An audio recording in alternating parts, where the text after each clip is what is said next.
వినండి, వాక్యాన్ని వినండి. వినటం ద్వారా విశ్వాసం కలిగిద్ది. దేవుడు అద్భుతాలు చేస్తాడు. ఇదేను కూడా దేవుని వాక్యంలో నుండి అద్భుతమైనటువంటి మాటలు మనం విందాం పిల్లారా. చూడండి దయచేసి బైబిల్ గ్రంథంలో యోహాను సువార్త 7వ అధ్యాయము 37 వచనం. John's gospel chapter 7 verse 37. ఆ పండుగలో మహాదినమైన అంత్యదినమున యేసు నిలిచి ఎవడైనను దప్పిగొనిన ఎడల నా యొద్దకు వచ్చి దప్పిక తీర్చుకొనవలెను.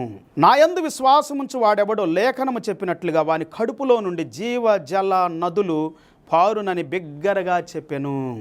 వావ్, అద్భుతమైన మాటలండి. విశ్వసించేటువంటి వాని యొక్క కడుపులో నుండి, ఆ మాటను ఒక ట్రాన్స్లేషన్ ఏమని చెబుతా ఉందంటే దేవుని వాక్యంలో నుండి ఇంగ్లీష్ బైబిల్లో కొన్ని ట్రాన్స్లేషన్స్ చదువుకుందాం. He that believeth on me as the scripture hath set out of his belly shall flow reverse of living water. Belly అనే మాట ఇక్కడ ఉంది పిల్లారా. సిఎస్బి